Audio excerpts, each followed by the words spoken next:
So good to have you here, man. I'm so pumped to dive into this. I want to start off with something that you said on the offer publishers path, which is fire your clients. And I know we've both been down the client rabbit hole of doing all this work, taking a nice little paycheck, and then realizing how much money we made someone. So I want you to just start off with saying, like, you've been around the block a few times. I remember back in the day, when we first connected, we were in Phil Irway's group. I remember you were like writing copy Mm. for a few really big known people. I want to understand, like, where was your journey? Because I remember you started this at what, like 16, 17 years old? You were like writing offers for some of the biggest people in the world. So like, take us back on what that path has looked like so far, way back in the day when you were writing copy for clients.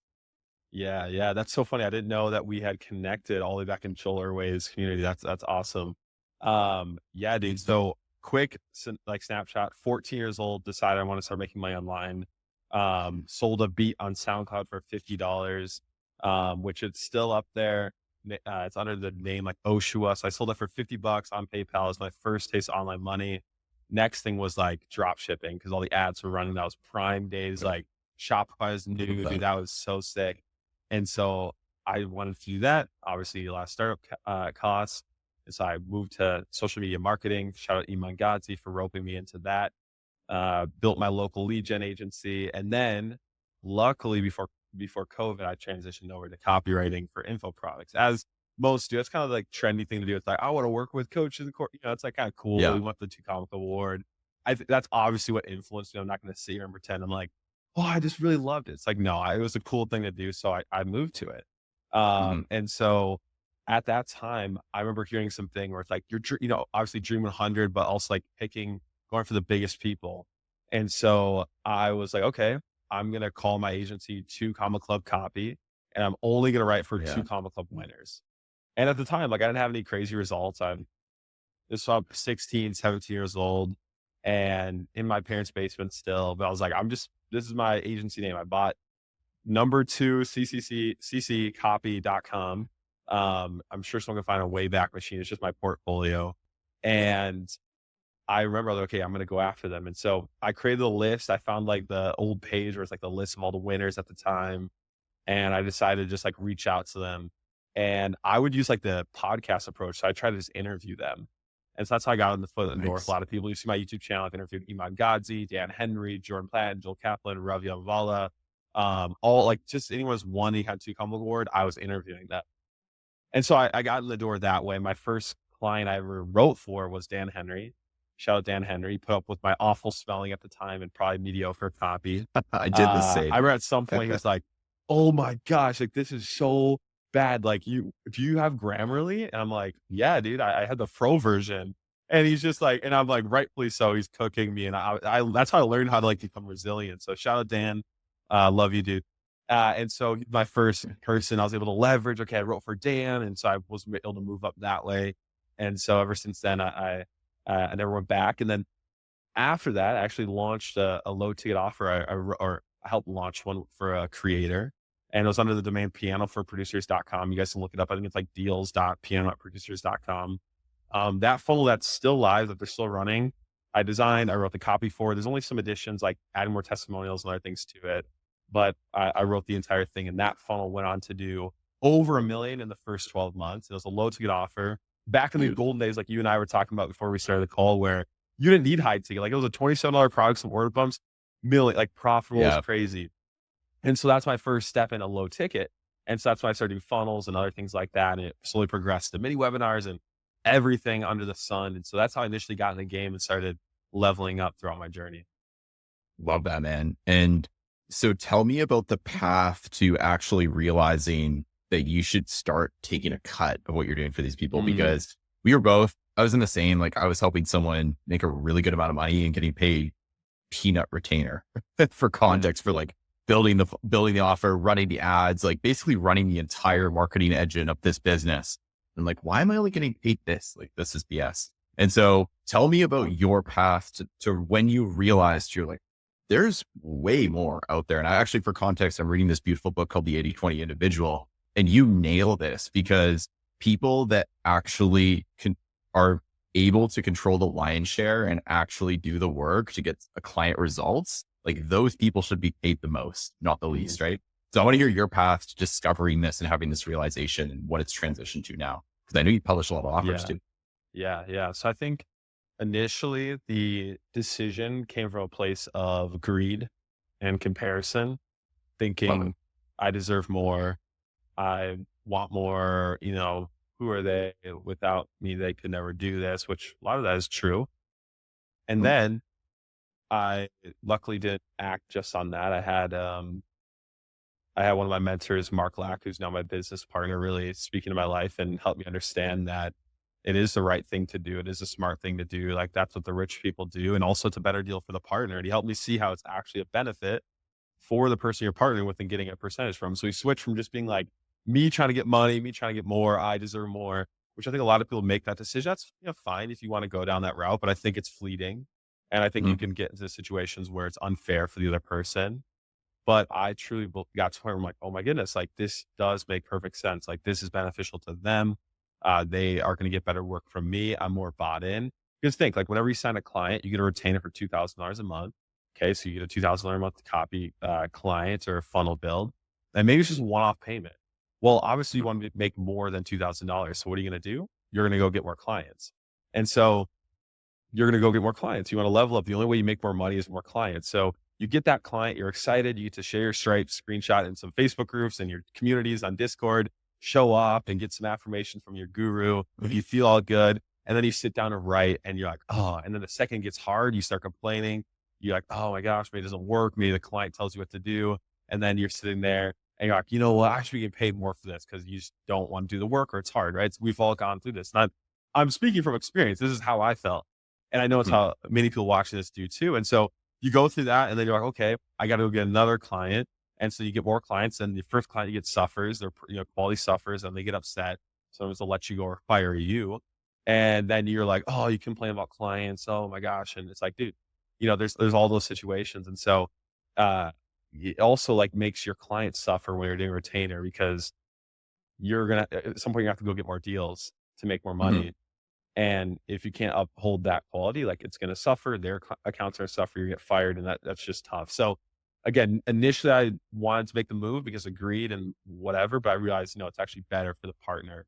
And so obviously I think back to this, the funnel I sold that we mentioned before, piano for producers that did over 1 million. I sold that to him for $1,500 and I did the copy. I created the offer stack. I designed the funnel, right? Set up the tech. I didn't, of course, like running the ads actively. It's something that he did, and I'm sure hired a media buyer to help with. But again, the funnel Mhm. hasn't changed. And so I'm sitting there and I'm like, holy crap. Like all he had to do was create the product that I told him to create or should be created and how it should be structured, what the bump should be, what the upsell should be. And then you hand Mhm. it off to the media buyer, they run it and make a bunch of money. And so I'm sitting there, I'm Mhm. like, okay, that means if I just find someone to create the product, right? Someone to create the product, I could already have everything else figured out. A media buyer, I can find that. Like we can do that. We can find someone to help out, or I can learn it, right? Just use a Mhm. simple CVO campaign, throw everything in there. Just you can do like very basic, right? It's very, very simple. And so once I started doing that, I was like, okay, we have to find a way out. And so ever since that point, I was like, how can I transition from client work and just getting client money to partnerships and going about it that way. And again, I was blessed enough to have a mentor, now business partner, Mark Lack, who publishes and does partnership deals with celebrities, who really took me under his wing and taught me everything he knows. And now we're able to, teach his systems to other people. And so that's what really made me want to switch. I love that, man. That's really cool. I'd love to dive into that because I want to understand again. I was telling you before this call, like I tried a publishing offer and just Mm, butchered it. Like it was, yeah. I tried to make it faceless, like, and it was in an extremely competitive niche, which was real estate investing. And I'm looking at this page after building it, kind of following this outdated publishing model. And I'm looking at this thing. I'm like, this isn't going to convert. Like we need somebody or something on this page. Right. So walk me through a little bit of the mechanics of actually like when you are working with someone, like what is the actual relationship with the person? Because I'd love to know, like, if you're able to share here, which would be amazing, like Yeah. how are the offers actually structured on the front end? How is it structured Mm, on the back end? And what does the actual relationship with that mm, partner look like? Because it's funny, like since I have really established this Coach brand, I always get people reaching out saying, oh, I'd love you to be my case study or do rev share. And it's like the wrong people you want to do that with. Where I know like the right ones are very selective. Like if you find the right partner who's really keen to work with you, like they probably want specific deal terms and structures in place so that they're not just being like, hey, I already have this beautiful sheet machine. Why am I giving like so much of it away? Right. So I'd love you to talk a little bit about the structure and how you structure these deals. Let's start there. Let's start with the structure because that's what I'm really curious about. Yeah, and just to clarify for anyone who doesn't know what we're talking about, when we say offer publishing, essentially what it means is we're like a music label for online creators. So there's somebody like how there's a singer who is really good at performing, being on stage, and there's a music label who's really good at distributing their talents. That's what we do. So when we say we're publishing offers, we're finding people who are creators online who have expertise or some sort of story to share, and we're just distributing that. So that's what it looks like to be a publisher. I also like to call this personal brand arbitrage because really, and this kind of goes into the right deal structure, really what you're looking for is who has attention and influence, right? Attention, influence, or even trust. And obviously you can't have influence unless people trust you. So that's why I like to say just attention and influence. So to create a good deal structure, we need to find a good partner. And so the first thing I'm looking for is obviously who has attention and who has influence. So we're looking for audience size. And reason why we don't do like going after like doing something faceless or like having like a pen name or just hiding it like under AI products. Like the reason I don't do that is because like one, there's no enterprise value. It's not going to last long enough. There's already this trust recession. So if someone sees like a sketchy funnel with AI voicing, dude, it's already hard enough for established gurus and experts to make money with cold traffic. Why do you think you're going to be able to do better with AI created stuff or like what? Maybe if you're on ClickBank affiliate sketchy stuff where you're like running affiliate network, maybe. Okay. I can see you're going after an older audience who doesn't know, but I don't want to mess with that. And so we're always looking for someone who has an audience, who has influence, and we leverage that. We want to arbitrage that. And so the nice thing is there are millions of people with that. We looked at, I'll pull up the stats here as I'm talking, but we did some research just on the size, like how many creators are out there. I mean, people who are trying to make money posting content online, whether it's, through AdSense or brand deals, or just trying to make a full-time living. And we found a report that says there's over 23 million C-level creators, meaning they have 0 to 1,000 followers. There's 139 million B-level professionals and creators who have 1,000 to 10,000 followers. 41 million who are like B plus at about 10,000 to 100,000. Another 2 million with 100,000 to 1 million. And then 2 million more that have over 1 million followers. These are followers. That's incredible. YouTube, TikTok, Instagram. We're not even talking about the email list and newsletters, which we also can publish offers to as well. And so the pool is insane. And the thing is, these people have a big problem because monetization is an issue. When you have an influx in creators, the pie of AdSense starts to get smaller for everyone, like their cut. The brand deals, they go to the bigger creators. Usually they don't really try to go down to smaller people. And so usually I'm trying to find somebody who's dealing with that. So there's millions of creators who have this issue. And that's where right? That's where we come in. And so those are big things. Audience, right? Influence, and we know they have the audience. We find those people and then they have a big problem. And so a lot of times, like you can go after someone who has like maybe done a course or had some momentum and stopped. That's great. You can do that too. But we also have people who are publishing, people who have nothing, like they've only made their money affiliate marketing, brand deals, things like that. And then we just teach them how to extract their expertise and create an offer to sell to them. And so the relationship really is like, hey, you be the face, you be like the star, and you create the product, and we're just the marketers. And so that's what makes it a fair split is they can't do the monetization. They don't want to handle commerce. They want to handle content. And we enjoy the marketing and the sales. And so it creates that fair balance. And obviously we talk about ways we protect ourselves and make sure we don't get screwed over. I've never gotten screwed over in a deal. None of our students got screwed over in a deal. The only time I know Mark Lack has gotten screwed over in deals when he did it, tried to do it a different way and paid a very famous celebrity up front to publish them. And then they just decide not to do it. And so that's the only time when things have really gone wrong. So we found ways to protect ourselves. So it's not really like a traditional performance deal. We're not growth partners. So that's usually what the relationship looks like and what I'm looking for in a good creator. I love that. Well, two things pop in mind. So the first for me is, it's funny, like I always think back to, what all this marketing stuff I say has just been done before. It's often we want to look into the past and take those principles forward. So automatically I think of this and I think of Jay Abraham, and everyone calls him the $1 billion marketer. And the thing that was so great about Jay is like, he's doing exactly, and probably a little bit of a different structure, but in essence, the idea of always taking a cut of what he does. So he knows he can go into a business, and if they already have momentum, to literally just say, hey, I'm going to come help you do a few things and install the right systems. And then I'm taking a cut of that for myself, and people pay that happily. Yeah. Right? People all the time, like they eat that up. Yeah. You think about even Alex Ramosi. I mean, one of our students who's in our program, he actually sold a cut of his company to Alex Ramosi, acquisitions.com.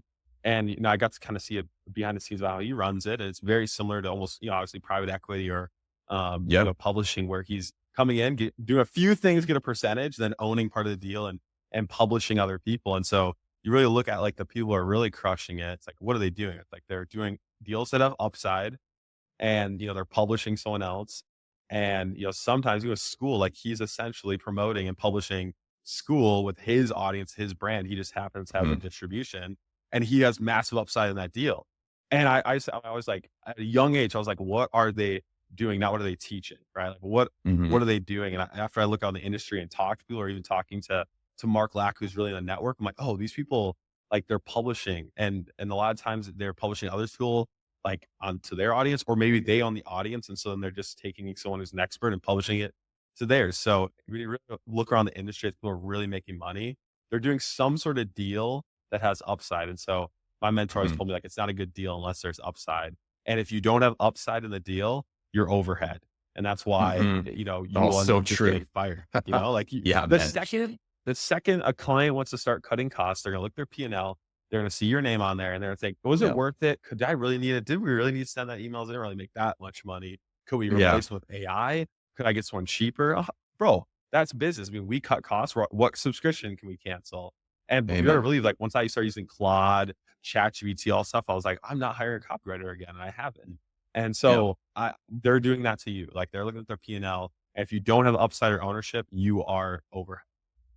I think the other thing I love too is that, like, I get so many cold emails from people doing all of the traditional copywriting approaches. Like, hey, I wrote this ad for you. Hey, I think I can do something to your sales page. Oh, no. And I'm like, at first I was like, oh, this is nice. Like, I remember back in the day, and now I just get so many of them, and I'm not even someone who hires copywriters, and they're reaching out to me. Like, that's the worst part. Oh, no, right? I feel for them. I mean, these days I'm like, you cannot write me 15 ads. Like, some dudes, no, keep quiet. Like, dog, this looks like ChatGPT. I respect the hustle, but also like, come on now, come on. Yeah. I got to say, there's one guy that took, did the Gary Halbert thing and put my head on a $1 bill email. And I was like, that's catchy. Dude, at least, someone did that to me. That was a little better. I was like, probably the same guy. Yeah. Tried a little further. The funny thing is, it's like, it's cool to talk about it. Like, still didn't hire them though. Right. Yeah. And I think when you're coming in with a completely different deal structure like that, it's way more interesting for the person. And I will say, from what you're doing, when I did land that guy who had like 50 or 60,000 followers on Instagram, I sent like 6 Loom videos to clients, like just one-offs. And I got in contact with 2 out of 6, like big name influencers that I just went after. I just wrote a list. Yeah. I'm like, let's try these people. Yeah. And out of the people with the deal structure, I was just like, yeah, we'll just come in, we'll split profits on this. Like, it's really simple. Don't pay me anything up front. And like instantly people are like, oh yeah, absolutely. Let's have a conversation. Right. So it's way easier to get in the door. Yeah. And the other thing I'll say about this too, and that I love, is that I always find the best clients I work with, they already have organic momentum, and we just take what they're doing organically and put it behind paid ads. Right. Yep. So you mentioned like CVO campaigns. I think ads are the easiest thing to run nowadays. It's creative. It's like 99% creative. Writing them, filming them. It's exactly. But do you know what's funny is, I've literally, for a client, like, just taken his best performing like TikTok and Reels, and I would literally just plug them in, nothing even really related to the offer.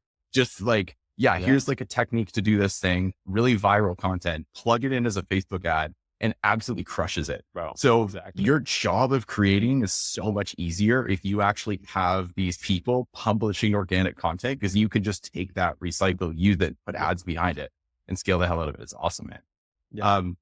Exactly. I really want to dive into you because like, I remember seeing, I think you architected what, like 400 plus offers last year. Is that right? Yeah. So I had an It's insane. offer where I was essentially saying, pay me for an hour. We'll hop on Mhm. Zoom.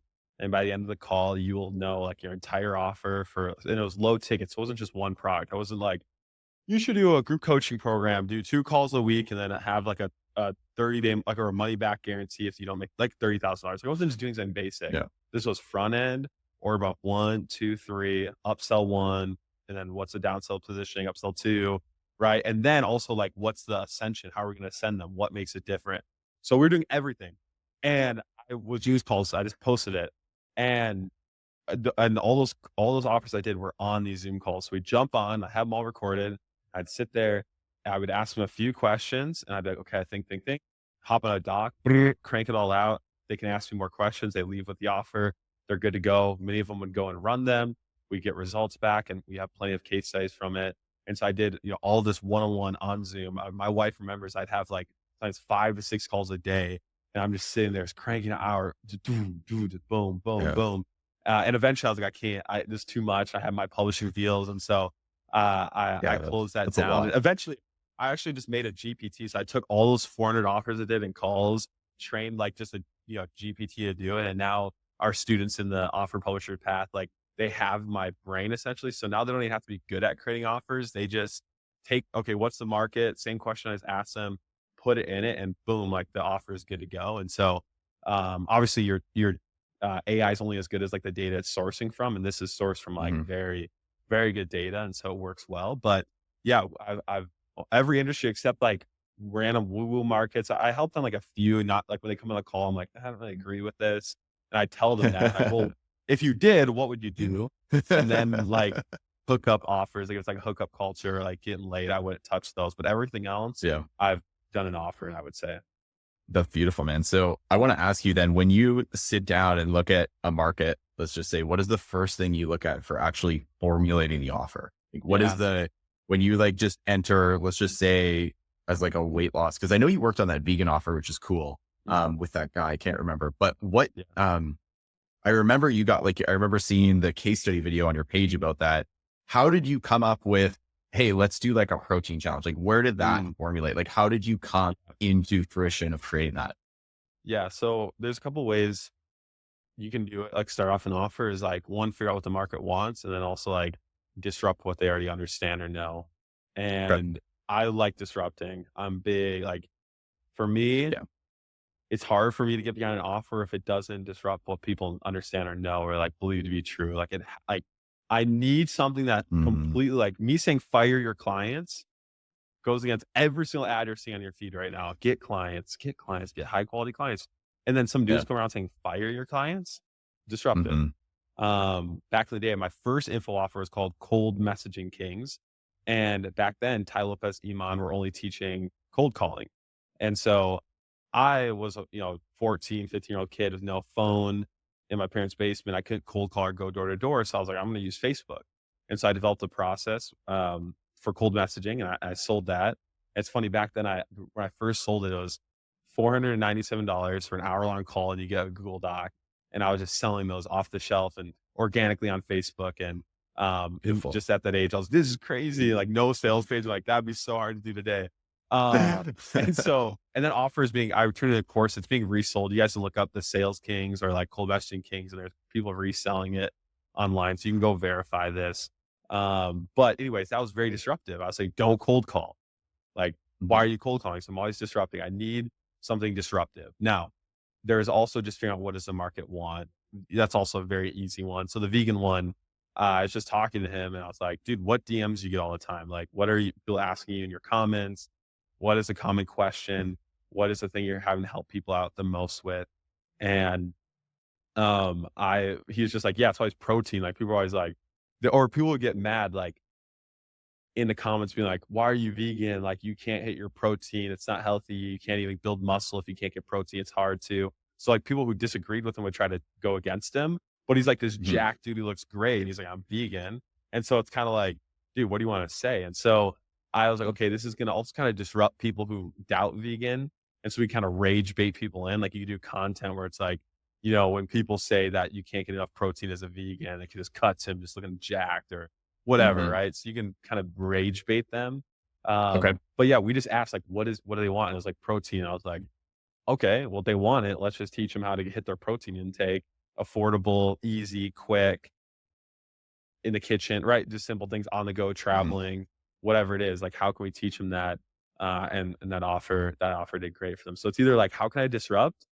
Mhm. And then what do they already want? And then we can go into the other stuff. Like, I believe an offer is like, it's like when you say what's an offer, in my mind, it encompasses a lot of different things. And it could be, people have their terms for what it is, whatever. But in my mind, it encompasses like the sales messaging, obviously what the product is, and then there's risk reversal attached. It's like this thing you assemble together, and there's a bunch Mhm. of pieces to it that makes it something that people want to buy. And so, at the end of it, though, to start, I'm like, hey, disrupt, or what do they already want? And then I start there and I kind of work from that. Love that. So let's just say you're talking to someone and you were doing Yeah. like 5 of these calls a day. Yeah. If let's just say the disrupt angle, and I 100% agree with you on Mhm. the polarization piece, and there's a way to do it and just actually like get that attention, right? Which is the big thing. Cause if you create Yeah. something that is average, nobody pays attention. So when you're looking at creating something like that, do you have a research process? Do you just ask the client like a specific question? Like, what is your process there for figuring out what is the polarizing angle that I can take in this market to say everyone is doing Yeah. this over here? We're going this way. Yeah. So let's say someone hopped on the call with me. I usually most of them had a pretty good understanding of their market, which Hmm. was nice. I had some people jump on that like knew nothing and they were just like, make me an offer. I'm like, okay, yeah, I'm gonna have to refund you. Like, you gotta know Yeah. something. Otherwise, we're gonna spend the whole You hour got to go. researching. Like, what do you want me Yeah, to do? exactly. Like, just give me something. So some people come with nothing, but usually they had something. And I mean, Okay. it was pretty easy where I would just be like what in your market, like what does everyone believe to be true to get the result that they desire? Mm, And it's like, what do they all believe to be true to get the result that they desire? And we all have these preconditioned things like what we need to do to get what we want. In mm, fitness, I love the example like the knees over toes guy. Like everyone believed that when you're doing squats or get bigger legs, you can't let your knees go over toes. So this guy, like everyone believes this to be true. Is that even true? Let me question that. Let me research it. He found out it's not true. And then he comes out and he's like, boom, like here you go. And then you mhm. have like other people in fitness. And I always use fitness as an example because to live and to succeed in fitness, you need to disrupt and have a strong belief and opinion. So you think about Mm. like Liver King, his whole thing is just like eat more liver and you'll look like this, right? Everyone thinks you need to, eat this and do that. He's like, no, just eat carnivore, eat liver, whatever. And so I'm Yeah, yeah, always yeah. like, what do people believe to be true? And then how can I go against it? And then also it's like that person's process or product needs to actually go against it, actually get that outcome without the things they believe are true. I can't just sit there and be like, out of thin air say like fire your clients if I don't have a way to actually replace that or like make it better, right? You Yeah. actually have to have a solution there. So it's a balance of like starting with what do people believe to be true? And then I can ask the person, okay, and what do you do differently then? Like, so you think this is what they believe to be true. What about your product goes against that? And then usually they can tell me. And then out of that, I just created like most of the sales messaging. And then the rest is all the economics and how we upsell them and whatever. But in terms of sales messaging, I'm like, okay, I have everything I need right there. And some Mm, people, they don't have something that's super strong. And so you have to disrupt on, like, let's say the process isn't that unique, meaning like mhm. they kind of do the same thing everyone else does in fitness and they just eat less than burn and very basic things. Then we have to disrupt in the way that the product is being delivered. So if the Okay. process is the same, then we need to deliver the process in a new way. You think about the big thing right now is like health tech or whatever, these scans where people can, instead of going to the doctors, you can go get like a scan that like checks for cancer way in advance. And you go and you do one Mhm. scan a year. It's like $2,400, no insurance. And then you come in and you get your results, or they have these blood work things you get, like Function Health, $47 a month. Everything goes to your phone. You don't have to go to the doctor. It's all at home. And so a lot of big companies you see, they just simply changed the way the product was being like delivered to the people. It's the same product. It's the same scans. They're just delivering the product differently. And the Mhm. way to make a disruptive delivery of the product is just like how easy it is for a consumer. I'm like, oh, I can do this from home. I don't need to go to the doctor. Boom, there's a selling point. Maybe it's even like, instead of doing like a book or a course, can we make it a live experience, more hands-on, more Mhm. engaging, right? That's why maybe we do a challenge. Sometimes everyone's used to a course, so then you do a book, right? So it's like you can disrupt in the way the product is delivered. Is it Cool. done for you, right? Never thought of that. What's everything people are doing? Do it yourself. Can we make it done for you? Mhm. AI, a lot of things, bro, like copywriting, it's like the same stuff, but they disrupted the way the copy is being created with AI. And so those are the ways Mm. that I try to disrupt, is like product delivery and then process. Cause it's like, that's all you really can do. You can try to make up claims and fake stuff. That's unethical. So it's like, either the Mhm. product is truly different and you can talk about it, or it's not. And then you just have to deliver it in a way that is disruptive or new or unique or different from what people are used to.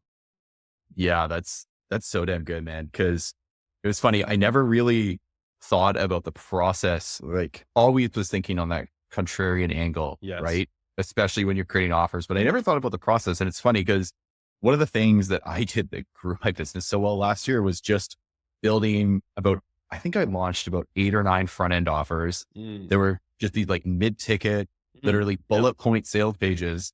Yep. And like, I was getting those things up to like $1,500 a day in profit. Like, of Yeah. spend, man, it was nuts. And That's and awesome. you just had me realize, like, oh, it was just the format changed. Like, that's such a big difference. Like, Dude. yes, the Yeah. copy, yes, the offer engineering, but it was a completely different style of format. And so many people were like, oh yeah, like I love just like your to the point format of, Yeah. Then you know, that, no I mean, graphics, no testimonials, like yeah, nothing on this, there. It was just it like, you're going throws to them get all off. this You're stuff. Yeah. like, you think about how it's like we have a consumption issue. And so it's like, how to get people to consume things. It's Mhm. like, we'll then present them with something that they've never consumed before, or a Yeah, format. man. Like, That's so true. that's That's so good. really one of the things everyone's been using, like long form, low ticket funnels for a while. That was being pushed in certain places. And I tried it and I've done a ton of offers. Not only did I architect over, 450 offers I consulted on, but I've also launched over 20, I think like 25 last year, including that's across my publishing partners or clients, myself. And I've Mhm. done like long form, short form, which one works better. And I found like a lot of times short form was winning because everyone was used to long form. And I realized, like, Mhm. dude, it's like a $5 product. You don't need that much to sell a $5 product. And so I had a dude, Yeah. he like came to me. He's in our program and he was sharing how he used my shorter funnel version for a low ticket that I scaled most of my offers on. And he said that when he switched to the lower one, not only did the conversion rate increase, but also the ascension on the back end double. And so now it's 5 Really? times more Ooh, profitable on interesting. cold traffic. So people are like, you need longer because then they consume more and then they ascend better. It's like, actually, no, you might actually push them away. You give them so much that the last thing they want to consume is your book Yeah. LV itself funnel later on. So you're taking up their time. Like, I really like, per customer, I was fighting for their time. It's like you're wasting more time to get $5 from them and losing out on thousands on the back end. So why not just quickly get that $5? Order bumps, I use like shorter, shorter order bumps, upsell shorter. I don't do downsell Mhm. pages. They're just pop-ups. I shorten it down. And then I increase and force the consumption where it matters most, which is for the ascension, the high ticket, whatever the VSL is or webinar. And so it's Mhm. very interesting how, like, yeah, you can disrupt just on like the Definitely. format, right? And that's what Google Doc, people like Google Doc sales letter. It's all just change. It's the same sales process, just different area. And I think that's great. Like, one of the things we did for one of our publishing partners is we launched a product and we did like interview. So it's just interview, like instead of almost like a podcast VSL, you can call it, but it Yep. was just an interview. We just ran interviews and it was great. That's what Mark Lack, my mentor, did with his celebrities. Like when they published Mike Tyson or Floyd Mayweather, you have Jake Paul or Alex Jones, these bigger names. They would just interview them and just like that's how they'd sell it. That's how they create the product. And it was just very different. Like instead of jumping on a webinar, where it's like, hey guys, today we're going to talk about this new opportunity. Oh man. Okay. Here we go again. 3 secrets. It's like just an interview is chilling like a podcast people would watch on YouTube, and that in Yeah. itself disrupted. So yeah, there's definitely ways in the sales process that you can disrupt, which I like. And as I'm thinking about, I'm like, oh, yeah, that's another one that I should remember as well. Yeah. It's kind of like, I think it's having all those in your back pocket and then Yep. saying like, what is everyone in my market doing? Let me just go Yep. do this over here. And it's funny because one of the things I always just like my polarizing stance is I hate under $100 per month memberships for the most part. And, I see and that. it's like, yeah, Dude, like that's it's what everyone's doing. Everyone's doing school. Everyone's cool. $100 a month. Exactly. Like, Oh, I can and quickly it's, tell you about school. yeah. I can give Yeah. you some.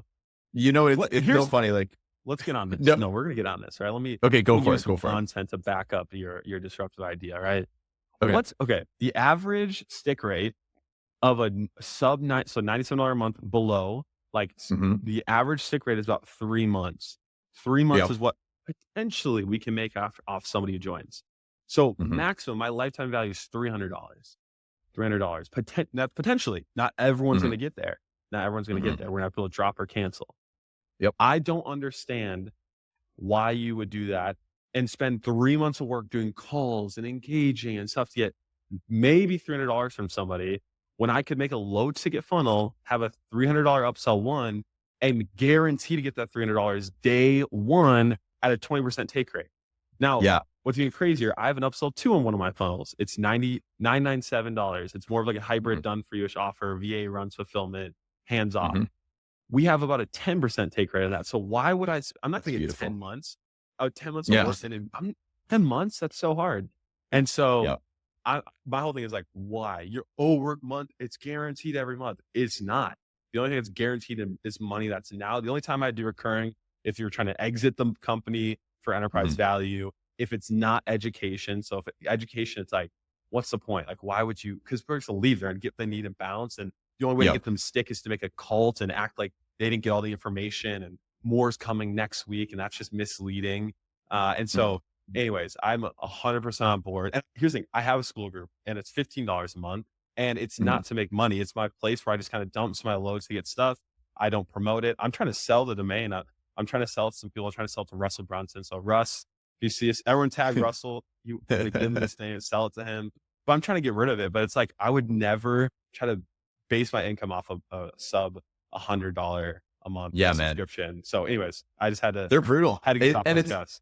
and I appreciate that because it's so funny. I would talk to so many people when I do onboarding calls for my community. And like, I always say, like, funny enough, my community's priced about lower level of 100 a week. And right now the mid tier is at 250 a week.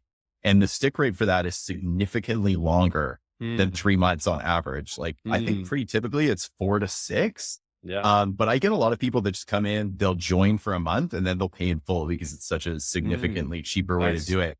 But I think the big thing I find is that sub $100 communities, their only reason they're there is because the person who's running the business says, nobody is ascending to my how ticket thing anymore.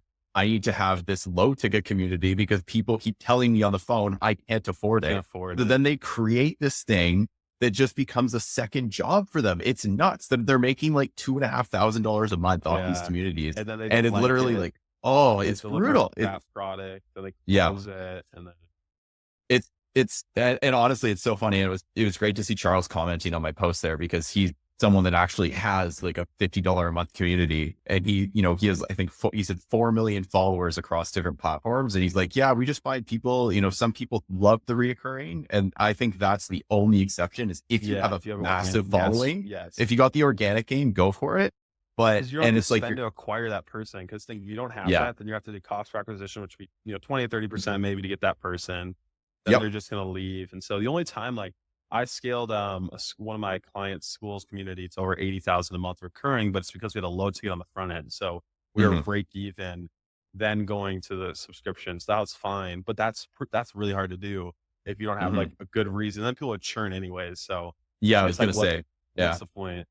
Add people churn very quickly, I find, because it's a different frame too, right? If you're coming from organic, especially like a good organic platform like YouTube as an example, like that person might consume 10 hours of content before they give you a dime.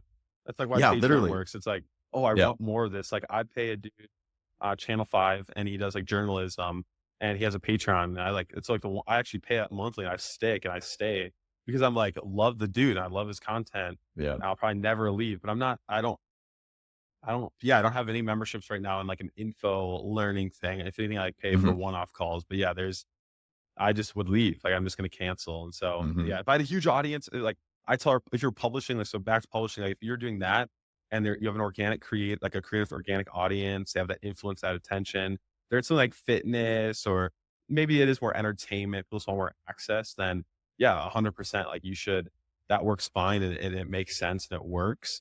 But if you're just doing info, especially a process, like, dude, once I teach you my low ticket process, you know how to do it. Why do you keep paying me monthly? Right? It's Exactly. like, And again, I'm with you. I find people, even funny enough, like they're so happy to pay $1,000 for this period of time yeah, versus $100 a month, right? Or yeah. 250. Like I think like it's the reoccurring emphasis. And I think that since all these companies now have subscription baked into everything they do, Mm. huge fan of Jason Fried for creating Once. I don't know if you know Jason, but he's Oh, no. basically he started Basecamp, and Oh, he's yeah. got this beautiful, like, I love how he writes. And so if you check out Mm. once.com, he's got this beautiful slogan of like something happened to software where it's like you're renting it, add all your SaaS subscriptions up. You should own Oh, that shit yeah. by now. And so now he's creating like basically software, like he created a Slack alternative that you can plug in basically on your own server. And it works basically exactly like Slack. You pay $300 once and it's yours. Nice. Right. And I love that. I love that switch. Right. I think people are Yeah. getting there to the point where they're tired of the Yeah, reoccurring dude. Oh my onslaught. goodness. Um, we could go on and on about this, but it's so true, man. I think it's like, and this is really important too, because engineering the right offer and the right structure Mm, is so damn important, true. because I find it's all about like reducing friction through the sales process now. Back in the day, hey, jump on a call, let's give me 10 grand. And people are like, sure, yeah, sounds good. Right. Here you go. Here's my credit card. And nowadays that just doesn't not happen anymore until trust has really been built and established. I'd love to know, as far as like sales process is going, Yeah. what are you seeing from like when you're publishing clients, when you're working with clients, whatever or even helping your students, like what are you seeing as far as like sales processes evolving, and where do you see things going? Yeah. So my hot take is we're gonna get back to the good old 997 days of Yeah. like the 997 and its pay plans. I think that's what we're getting Yep. to. Um, Those Part are of good it's days. economics, like what affordable income, like disposable income they have. I Hmm. think now it's like everyone's used to 10K. Now it's imagining that good of a product and courses for 1K. You're like, oh my gosh, this is so good.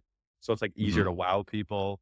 So I think we're going back to that. I think time, like, yeah, calls, we don't really connect. Some, I'm trying to think like cool, correct with calls. It's not in the markets that a lot of people here, are in. It's very unique or obscure. It's like done for you services. Like if you're doing something done for you, 100% go to the call, and that's really easy. It's done for you. But Hmm. like info, it's like most of the guys who are doing that, like they're retiring, closing down their businesses, they're selling their Yeah. companies, they're doing recurring. Like, come on, guys. You really think they're just doing that because they want to help give you a lower cost option? It's like, no, just Hmm. exact saying like they were struggling to close their things on the phone. So, um, yeah, I think we're going back to that good old automated webinar. Choose like and pay at your own time. Like, let me build trust with you, and you choose when you want to buy. It's always Hmm. there. I think launches are really good too. Like a lot of urgency and scarcity is going to be big.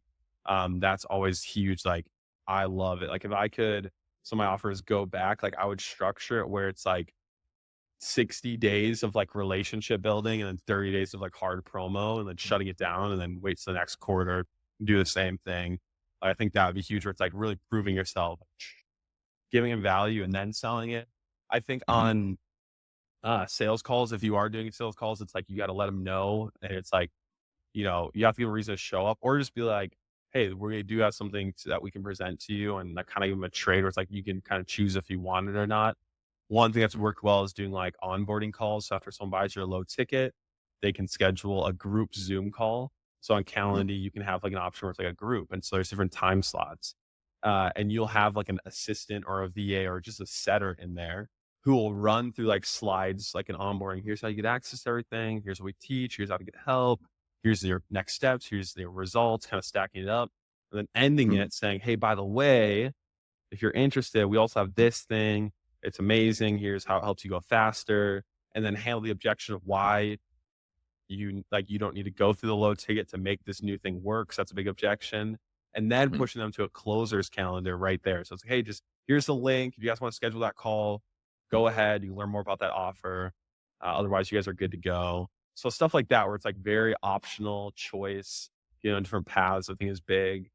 I think, yeah, just obviously organic, like playing the long term. Like a lot of times I see transactions come in. I'll go obviously look at their activity, like where'd they come from, how long did it take, and if like a Hmm. back end sale or even do like a 997 sale, usually it's like that 14 days, usually or 16 days. They've been opening emails and clicking a ton, And so now I'm Mhm. like, instead of forcing, like trying to sell, I'm like, there's somebody who's on day 10 right now. And in 6 days, they'll Yeah. pay me. So I just need to keep giving value, keep showing up. Don't stress Yep. out. Just go, right? There's somebody there. So we'll be on 15, right? And today could be, 16. So I don't want to miss out on making a call to action. Like still make one. I'm not promoting, but I'm not burning my list to get money now. So I think that's where we're headed. Yeah. I also think just having good products is going to be big. Definitely. And the only way I have good I think product that's is having always a the good standard. product. Like, bro, what do you want me Yep. to do? Like teaching how to product, just create a good product. And what does a good product do? It makes it easier for someone to get the outcome they want. Like, I don't know how else I Yep. can break it down. You either have it or you don't. And obviously, if you have status or influence and attention, you can sell really bad products, but that'll only last for so long. Yeah, exactly. I'm surprised there's not been ever a review group ever created about this, but you hear from people, someone recommends and says, hey, like, how is this product? And, Mm-hmm. it's very easy to search and find these things. But yeah, I think product creation is so damn important. And one of the things I've realized about product creation this year, especially with tools like AI, and depending on the level of support that you are offering, I think a lot of people create courses, and it depends again on the course structure and the way you're creating it. But I think a lot of people create their things in the sense that they're never, ever going to speak or interact with you about that product again once you sell it. True. And the result of that is that people have these like really long programs that are just so drawn out because they expect like, you will never have a conversation with me. This is literally on your own. Right. Yeah. And I think one of the things I've realized is with AI, and as well as the way you're potentially structuring your delivery mechanisms, like if you have like someone helping students inside your programs, right? Or being able to ask questions, it's like, give them the essentials of what they need, give them an AI tool to help them, and then actually recommend they reach out and ask for feedback. And that's how you can create, like, you can condense a multi-hour, probably like a 10-hour course into like an hour and a half. Because if you just give them enough and then give them the support, I think it just makes such a big difference compared to, 100%. Get just started. having all this stuff, bro, right? here's the thing. Okay. So here's another gripe I have with the info industry. People stop doing calls every single day or even weekly. Oh my goodness. Like, do you not like, okay, depends on the product, sure. But a lot of times you are hurting your customers more than you're helping them because you're overwhelming with more information. You're confusing them. They're hearing other people's like situations, thinking about for themselves now instead of putting them into action. Like if anything, make Totally. a call where they check in. What did you do today? Yeah. Like an accountability call. Dude, you know how many people would love that? Honestly, bro, I'm just thinking about that. I'm going to start doing that. One of our offers, an accountability call. Like, like Yeah. in one of our programs, we don't do calls. If I want to do a call, it's a bonus call. I'll show up. I really have a burning desire to teach you this one topic and I want to do it, then I'll show up. But if not, I've already given you the process of the course and you just need to do it. And if you get stuck, you reach out, right? That it's Love like, that. it's there. And so, one of our programs in like the Offer Publisher Path, we did teach it live. And with Mark, he has so much experience and he can talk for days. So they were like 3 hours, sometimes 4-hour calls live with people, live experience, just mind-blowing sessions. But with that, it's like we have to create then like a summarizing it. So now it's like we have a series where it's like, here's how to get to the first goal as fast as possible. And so it's like, do this. And then as you're doing this, take time to watch calls as you go. But we tell people like, don't go watch all these trainings yet. Like, here's when you should watch this training. Here's when you should. And we have people that are like actually progressing. The people that move forward in the program listen to us and don't go consume everything and get confused. They stick on it. And so, yeah, I think you could be hurting people. And we have we've done like masterminds instead of being like weekly. Oh my gosh, like weekly calls. It's like once a month. Let's check in. Let's go for 4 or 5 hours once a month. Go crazy, and then just spend the month taking action, learning stuff. And then the quality's better. You're wowing your customers instead of making up untested theories that don't even get them results just to fill space. Like, whoa, you're hurting your customers. You're hurting them. Then you get less results. Then less people join. And I know this because I've been in these programs. I've been on a bunch of calls. I've, been in a place where I'm like, what the heck? And I wouldn't take action. And then honestly, at the end of the day, it's like you get results when you just do the work. It's the most cheesy, fast stuff you hear. But, and here's the thing. Here's the sad truth, guys. A lot of times coaching programs, info offers, they will purposely have a bunch of calls or have a lot of touch points with you to try to remove buyer's remorse or make you feel like you're progressing when you're not. It's called perceived Oh yeah. progression, and it was created by gambling companies.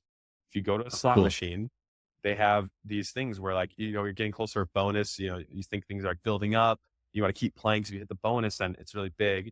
And so they'll do things like adding more confetti, the balloons will get bigger, there's more gold Mm. falling, louder noises. And realistically, you're not getting closer to bonus. It's a randomizer. You're not getting closer, but visually, perceive progression, perceive progression. So in info offers, the way to get people to give you perceived progression is they put you on a bunch of calls. They make you feel like you're learning a ton, that you're learning Mhm. like all this stuff. That you're, I'm progressing, I'm learning, I'm growing. But in reality, progression would be results, taking action. Let's say it's make money online, it'd be making money.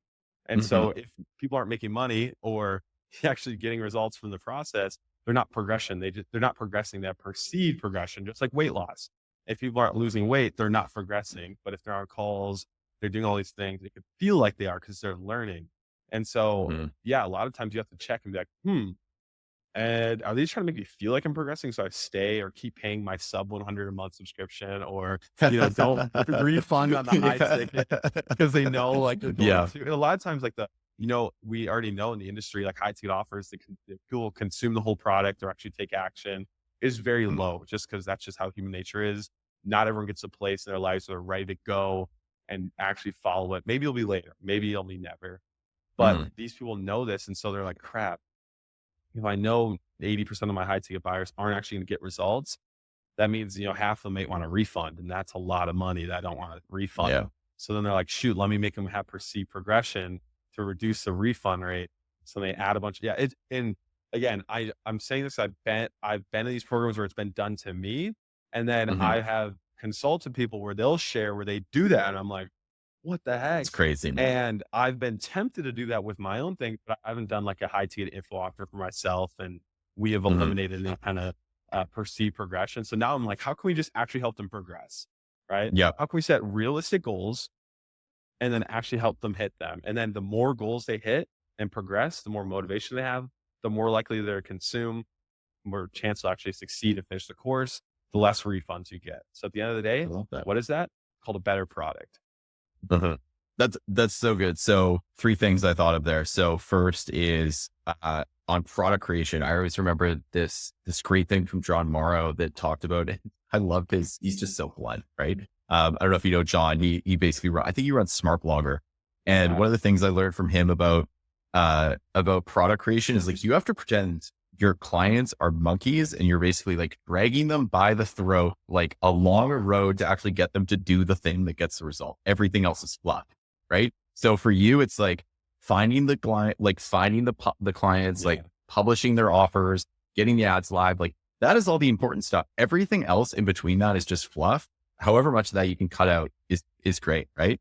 The other thing that was really interesting. So it's funny. I actually do weekly calls for my people. But I agree with you that when my weekly calls are structured in the sense that people are actually doing work and showing up and getting feedback Exactly. versus Exactly. constant learning, right? And it's like, Exactly. I Like, agree bro. with you where you're just constantly learning new stuff that isn't actually relevant to you. And it's a perfect thing Todd Herman taught me way back in the day too, which is he says, anytime you're learning something, it's very easy to feel like you're productive. Like that is actually like $0 an hour time. You are losing money when you are learning stuff. Like, and you have to remember that, like, you can't distinguish learning as a profitable generating activity for your business. It's being able to learn and then implement right away. And I think that's one thing I've learned. Like, I got two kids now, man. Like, I don't have time to watch like 3 hours of content. Like, I am busy. Yeah. As soon as I'm off work, my wife's like, take the baby here. I need to go do my You get workout. back to I'm work. done. Right. Like, Yeah. and, Working I again. think it's so true. Like, I'm not going to sit here and watch 5 hours of content on shit. Right. Like, I'm just going to, Yeah. hey, I know what's the thing I need to do? Probably create an offer, launch some ads, like get it going. And I think that is so damn important because yeah, when you go through this consumption thing, it just gets so overwhelming. I've been in those programs too, where you're just consuming all of this content. You just have a pause and you're like, is this actually even relevant to what I'm doing right now? Or is this just Yes. fluff? Yep. Right. Exactly. It's like, And doesn't the mean it's fine, devalued yeah, or it's bad or anything. It's just like, do you yeah, need it right now? now, Like, exactly. Right now so, learning, and man. it's not to say like, why Right it's now so learning. good. Like a lot of, I've been, great in-person masterminds and other Yeah. things. And I quickly, I mean, at a young age, I remember going to events and I was like, hold up, I get more value just being in the back of the room talking to people and like getting Yeah. stuff that relates to what I'm doing now than like listening to these presentations. So it's just like anything. It's not even to Totally. say that these programs have bad coaching or whatever. And like, there's so many people out there, they want to give and whatever. It's like, hey, as an info owner, and that's who we're speaking to, people who are trying to create these, do Yep. your customers a favor, think about them, like Mhm. actually try to help them win. And that's where you don't get into legal issues and tons of refunds, Well, it's so funny on that note too. That I was going to say, actually, you brought up a really good point because one of the things with my weekly payment structure is that somebody can theoretically cancel at any time. Like there's Mm, literally, I say in the document, no refunds or guarantees, but you can cancel at any time. Right. yeah. And I think what's actually a big shift I see happening is that there's a lot more accountability going on us as the Mm, instructors and the true. creators versus before where it was like, you pay me $10,000 and then your results are on you. And I can completely see that shifting in the market. True. And it makes life so much easier for people because it's like, hey, you True. come in, I'm going to give you everything I can and I'm going to show up and do my all for you. But if you're not happy, like you can leave and stop paying me at any time. Like I'm not holding you hostage. Right. That's true. And I think Yeah. it's funny when I talk to people that are like worried about collecting high ticket payments and like, people can default on payment plans too, right? Like that's a thing. If somebody wants to stop paying you nowadays, like they will stop paying you. They It's will. very easy. It's very, Yes. very easy. So Yes. I think that trust and that importance of Yeah. risk Oh, is sliding more back to us than it is like the actual client, if that makes sense. do you want to hear where another future this is my hot take? All right. It's, this is a joking hot take, but there's also a way that you can actually use this and make your sales process, increase your sales. All right. So one thing Okay. I learned, I've learned this from this guy named Gus, and he told me that you should ask for screenshots of testimonials of people getting their refunds. So he had told me, like, if someone asks for a refund, you say, yes, I'm going to refund you right now. Also, could you just leave me a quick little testimonial here or just right wherever confirming you got your refund? All right. Because a lot of people, they don't know if they're actually get the refund. A lot of people are screwed. That So is now so if someone smart. helps you with FTC, if you ever ran into issues there, no, we refund Mhm. our customers. Here's a whole folder of all the proof, almost like collecting your receipts to the IRS. Then you also can on your funnel be like 30-day money back guarantee. Like, don't believe us? Check this page. Refund. And then you end it saying, now I know this looks like a lot of refunds. That's because we help a lot of people, but our refund Yeah. percentage is only however much it really is. I love Which that. industry standard is this much. And that's how much we believe in you. So we're not even asking you to say yes today, just say maybe, and you are guaranteed to get your money back. Push them back to the sales page, or it could just be a section of your sales page. So I'm going to I call it like love the that, man. refund funnel, like the refund. I don't know, like the test. I think that's beautiful. Would that be I love like that'd be to so test it good. out? Like in a I bet it you would know, work so good, man. yeah, I you think send it to your anything like list, that. like people opted and didn't buy. It's like, hey, small because you guys didn't buy because you don't think you're gonna get your money back if it's not good. Here's Yeah. almost like boom, there's like book a call funnel, like, dude. So now my assistant who does my customer support, it's part of the SOP to ask for that, screenshot it, and then like send it in the Slack channel just so we have it. And so Oh, for that's our offers, beautiful. we're like storing up our That's testimonials for like giving people refunds. Dude, that's so gold. I think show and tell is half the battle. And yeah, I've always been like with refunds. I think a lot of people miss this up because I see refunds as actually like the way you refund and your refund policy should be more of a confidence flex in the product versus a risk reversal. So what I basically do every single time with my offers is I'll basically like, let's just say I'm running a workshop on, hey, I'm going to show you how to launch a productized offer and get your first 3 clients in 72 hours, right? Bold claim. At the refund, I say literally get 3 clients in 72 hours or you don't pay. Now, I know a bunch of people did not do shit and did not get that result, but they didn't ask for a refund because the product was so good. So good. And I really think that it's so impactful to have that.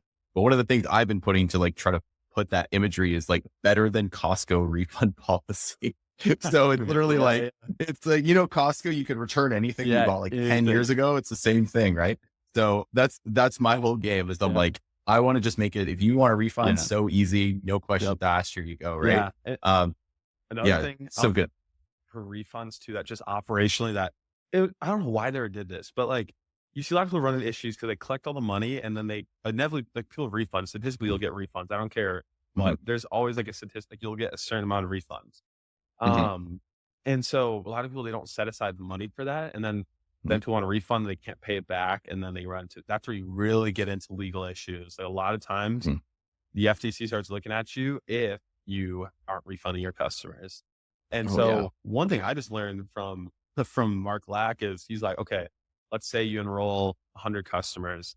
What you want to do is like 10% of the customers you enrolled. So that'd be 10 people times what the average cart value was or what the product was. So you would just set that aside for the 30 days and then you can distribute or keep it. So then you Mm. always have a pool to pull from. And so then you're not like, oh, refund. I'm like, oh, I already have money set aside for it. So it's easier to let go of it. You'd be like, it's all Yeah. good. Okay. Here's your refund. And then you just move the money over, refund it. So simple. No one ever taught me this though, coming up in the game. And then you're like, and then it's like, oh, I have to refund. Oh no, you don't get a refund. You didn't watch all the courses. Oh, you didn't, bro, get Yeah. out of here. Just send them their money back. Like, Yeah. I know, pay, right? Its give them their worst money back. reputation is so important. It's literally the most So important set thing. So 10% times the more customers times the average order value. That becomes your set up a little bank account. And then again, mhm. it's 30 days. So day 31, you can put that money back into your bank account or like my publishing partners, we do it for all our deals. So when we do payouts for the next month, I'll say, hey, here's how much money we had left over in the refund account. I'm paying, that's the split, right? So then, and then we have it replenishes from that month's money, or we'll just Mhm. leave it. So most times you just leave it in there. And 10% is usually pretty like, that's good. You'll have money left over. And if anything over Definitely. that, your product has some issues. You Definitely. got to fix it. 100%. Or you, 100%. or your marketing has an issue and you're lying to people and misleading people. And then the product could do really good, but your messaging is just super dishonest. Yeah, yeah. I get that. I think that's a good play. It's funny. I find most people refund within the first 7 days. So Mm-hmm. like, cause mine's lifetime, right? So all of mine, I'm just like, if you send me a message about anything, you'll get a refund. But I've only had one person that the PayPal expiration expired and I actually like couldn't process the refund for Sell What You Sleep because it was just literally like, I think it was 8 months or 9 months later. Yeah, Someone's yeah, like, yeah. oh yeah, I just want my $11. So I'm like, okay, well, I can Bro, try to do this, but like, I can't do this. Like, it limited literally doesn't people, let me. crazy. I know, right, I man? Oh, respect the dude. hustle. That's dedication, man. Wow. Yeah. It was pretty funny. No, and with refunds, it's always the like manifesting money people. It's like those, I don't know what that is, man. It's like, I've had people just go apeshit on me that are in that space. I don't understand. I'm like, you're supposed to be teaching people how to manifest Yeah. millions. Like this woman wrote me this like fucking 4-page essay in Oh Messenger. no. And she's like one of those people like make millions of dollars, bought my $11.90 product, like disputed it because we didn't get back. Like it was over a weekend and my team doesn't work on weekends. And oh my gosh, it's just, people are so funny. And Yeah. I think the Yeah. important thing, like, you know what I actually would say the important thing about this is that a lot of people get, like, I saw someone post this in my group recently. They're like, how do you handle this? And also like, how do you handle the emotional side? Right. Because I think for some people, it's like when you put a product out there, it's like you're putting a bit of yourself. And even if you're doing it for like someone else, it's like you're still the one writing the copy, right? Yeah. And I think the big thing I said to these people when it comes to refunds is like, you have to really separate yourself and realize that like you can only do your best. Like you can't control Yeah. people, right? Like I'm not in charge. I don't know. I'm not able to influence how you feel. Of course, we can do that a little bit with marketing, but Yeah. like ultimately the thoughts that go through your brain, like I don't have control of that. Right. Exactly. And I think that that's so important. As long as you're going in with the right intentions, like keep doing your thing because the right people will come in, which is so damn good. Dude, I wanted to ask one thing as far as like just going back to the topic of offers. If you were to tell someone about, let's just say engineering an offer for a new publishing client, like what's the one big thing that you would tell that person to hit on that's like so vitally important that you're like, you can't miss this one piece? Like, what is the one thing you tell them to really focus on? Part of me wants to go back to my thought on disruption, obviously, because I'm big on that, but not everyone has Hmm. that. If you're doing it for a publishing partner, a big thing that you want to make sure you hit on is like, how does a creator want to fulfill it, or how do they like to create? It's a Hmm. really big one that can mess things up. Like maybe the creator doesn't want to do live or coaching. Like you kind of have to cater to what they want. So that's definitely a piece of it. Okay. Um, yeah, I think it comes down to that, and then just like the disruption, dude. Like really, like my Disruption. marketing principles are very, very simple.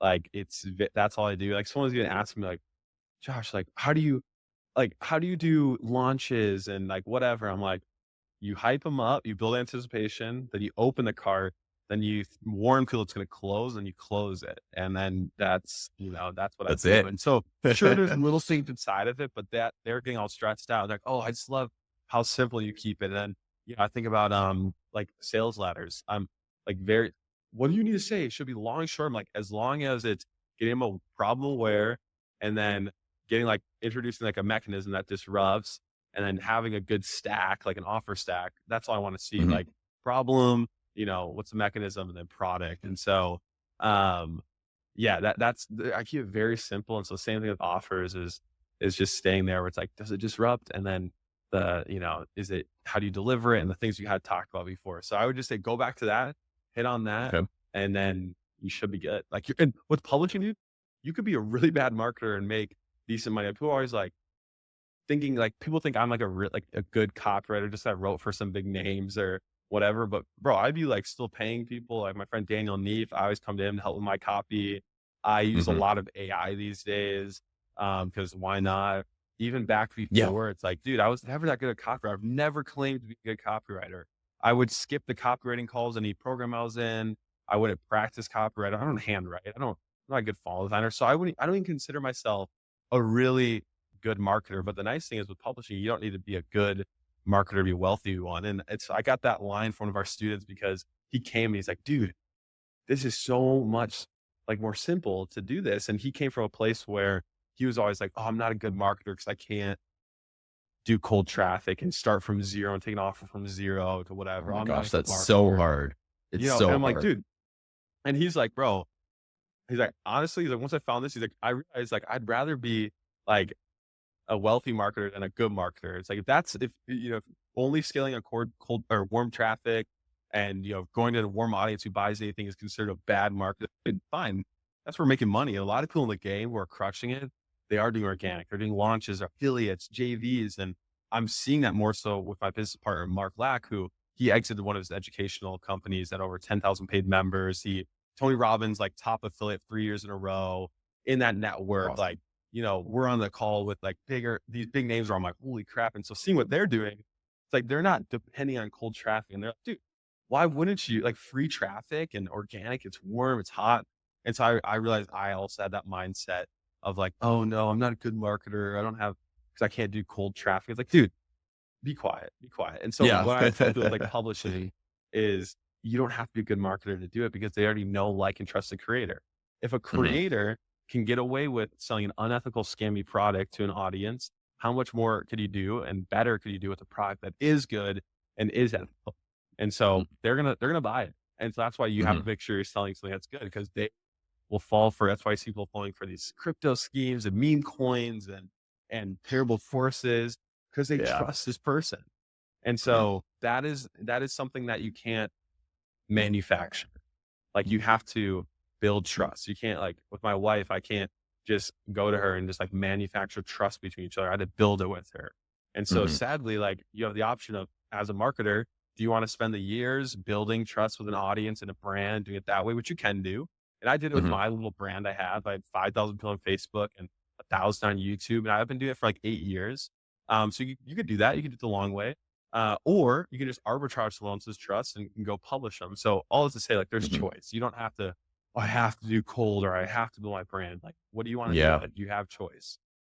There's so many people that don't recognize underutilized assets that are sitting there and that are just could be multiplied into something Yeah. greater. Right. Yeah. And I think that so many people sit on underutilized assets all the time. That's literally most businesses are just taking underutilized assets and growing them. And I think one thing you hit on so good there was I see this a lot with amateur marketers focus on the mechanics of something, meaning they're like, how do I structure the sales page? How do I structure this? Whereas like, I find good marketers, you're right. Like I feel like I'm good at copy. I'm not great. Like good. I'm never going to be able to bang out a ClickBank PSL for the life of me. Right. Like there's no way I could probably get that converting. Maybe if I really sat down for a few months and hand wrote out some ClickBank PSLs, like maybe, but I don't even want to go down that path. That's too dark lord for me. Um, but, Yeah. Yeah. but on the other side of it, like if you just understand the principles of, and I think like a big thing is that I even say, tell my clients with sales letters or sales pages as an example is all you're doing is writing a headline and then proving in the page that you can deliver on the headline.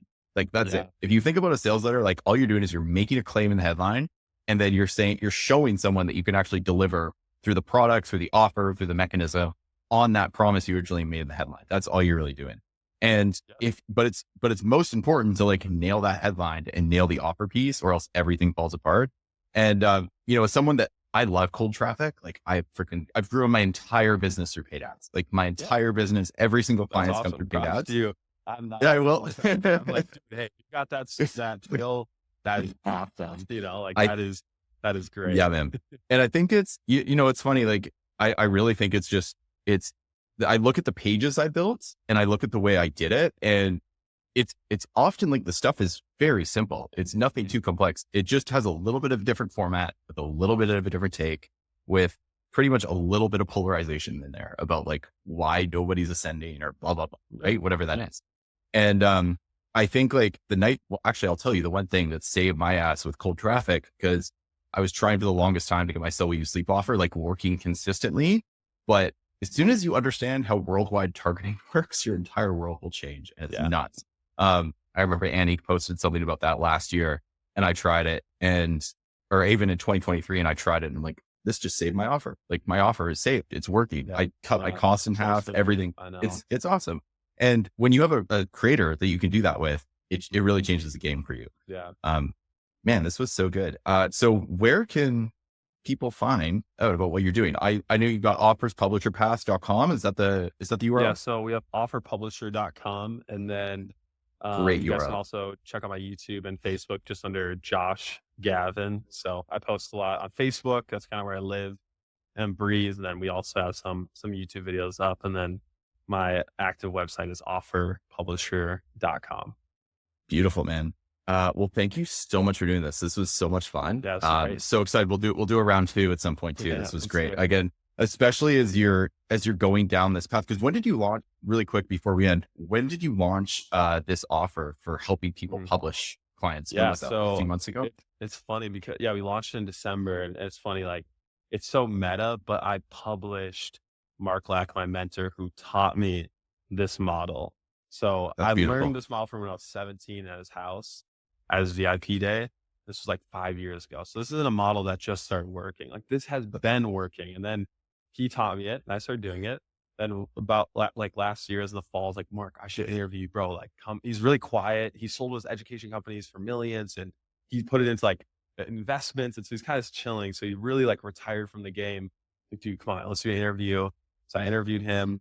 And then I said at the end, I was like, bro, what if we like did a product on this? Like the market needs this. Like I'll do everything. I'll publish you. I'll, get a cut. And so I published my mentor and now he's my business partner, which has been an honor. And so it's not even just like, cause I could have done it myself. I could have taught the basic. I know I made, 7 figures, whatever, but it's a whole nother thing to learn from someone who's done figures, massive launches, celebrities, like gone further than most people have ever, in this game. And so, we put together this product and that's why I'm so confident to push it out there. Cause it isn't just some flash of the pan opportunity. Like this has been here. It will always be here. For it to disappear, people need to stop doing all like commerce, like any commerce online. Like publishing isn't just info offers. My chiropractor, I just because I love him and he's so good to me, I'm publishing him. And it's just for his local service thing. People are doing e-commerce software. Like, dude, commerce will have to stop for you to, not be able to make money in publishing. And obviously that's not happening. And so, we launched it in December. We so far have 160 students in there. And we reopened it up evergreen. And so, excited to see how many people we can get through that and get out there making money. Well, I'm so happy you're doing it because even for me, it's inspiration to do it. Like I was thinking, well, how can I incorporate more publishing into my business? And I always obviously look at Mindvalley. Like I'm a huge fan of Mindvalley, and I love what they've done, especially revolutionized a lot of the personal development, online education space. And seeing what you're doing, like gave me inspiration. Like, you know what? I have these great clients in my program that are teaching amazing things that complement what I do. Yeah, exactly. And like bring them in, do it all under the umbrella. Our members area Yeah. just gets better. They're able to come Yeah. in as an expert and teach people. Bro. And I just handle all the marketing. And I'm like, I'm going away for 3 weeks to London with my family. I'm like, let's do it. Let's Like, go. that would be great. That's awesome. I know. Beautiful, Josh. Everyone's Thanks so doing much it, for your man. time, man. You got it. I think it's gold. And I think for even, I think one thing just to finish off on this is that even if you're not like a marketer, but to take this model and potentially find other partners in your Oh field yeah. with complementary skill sets, Oh yeah. Here we that's go. so Here we huge. go. We Okay, forgot to hit on this. I just got off a call please do. with one of our students. Guys, we're not ending. We're still in this. We got more. Yeah. Got the call, did a student interview with him. He's in Romania, and Okay. he just finished up his first launch for his first deal, his first publishing deal. Did $20,000 in a few. I think he did like 3 days of promo. With a creator, Amazing. first deal. What's crazy is he didn't do any of the marketing, the funnel building, or anything like that, because in our program we have a path, because the course itself is called the Publisher's Path, and so we have multiple paths. We have the operator, then we have the Mhm. broker, and then the fulfillment partner. So you can come in and be the Okay. operator, where you do everything kind of like how I did it, where I handle all this stuff and I keep all my percentage. So it's more Mhm. ownership, but more responsibility. The broker is a path Mark Lack took with his celebrity deals and what he did, where he just brokered the deals, meaning he'd bring the creator to a full service agency or contractors, and they Mhm. would do the work. And what's funny is he actually brokered deals to me when I was a student, and I would build Love that. funnels for him back in the day. And so I was like the fulfillment path. And then we have the fulfillment path where some people, they don't want to go out there and find deals. They just want that upside. And so they'll be the fulfillment partner for their cut. And so this Oh, student took the beautiful. broker path, and he just used our vetted contractor we provided, who did all the work for him to pull in a 20K launch that he gets. He has a 45% cut with the creator, and now he's gonna be able to scale it up. But again, he was just brokering the deal. So that's why this is even better, because if you can just connect with creators and make a simple pitch of, hey, I'll do all this stuff for you, a percentage, which is so easy to do. This works Mhm. so well. And so it's not even like you think about like drop servicing or these other things where it's outsourcing. Like you still have to be good at sales. You're still selling a retainer. But with Mhm. this model, you don't need to be good at sales. You just need to be good at networking, connecting, explaining, assembling, quality control, which is very easy to do. And so, yeah, dude, you don't even need to be a good marketer, even if you're doing it yourself. And you don't even have to know marketing that much, because again, most of our people just use my GPT to make the offer. And then obviously we're trying to work on like AI systems, or people call them agents, to like Yeah. do all the work from start to finish. And so we're gonna get to a point where it's really gonna come down to just finding a good creator who can create a good product, and the rest of the stuff in between can be heavily outsourced or automated. Mhm. Man, that's so good. Because I think that that's so damn key, especially it's funny when you said, when Mark, because I didn't know he brokered the Mike Tyson deal, but I know someone who wrote ads for Mike Tyson for that, like 12 punches or whatever it is back in the Yeah, day. yeah. Oh, well, And so, which yep. was huge. Like it was a great launch, and it's so cool to see him like working Yeah. behind the scenes on that and seeing how all the pieces of something like that went Yep. together. Right. Man, that's so beautiful. And I think there's just so much potential opportunity out there. I think a lot of us, we stick in our little silo. I know I did for the longest Yeah. time. I'm like, fuck it. I don't have anything. I'm just going to run paid Yep. ads and do my thing. But if I was just, hey, I could go partner with this person over here and go partner with this person Anywhere. over here, and we could build an offer together and then scale this out. Yeah. There's just so much potential out there. And I think that this is such a good way to create these partnerships and Yep. do it in a really sustainable way where you get a Yeah. huge cut and it's very easy to say yes to. So you don't even have to Yep. be good at sales. It's just Nope. come in and rock this, man. I Yep. love it. I love it. Exactly. Well, thanks so much for doing this. I appreciate you. Yeah. Likewise, dude.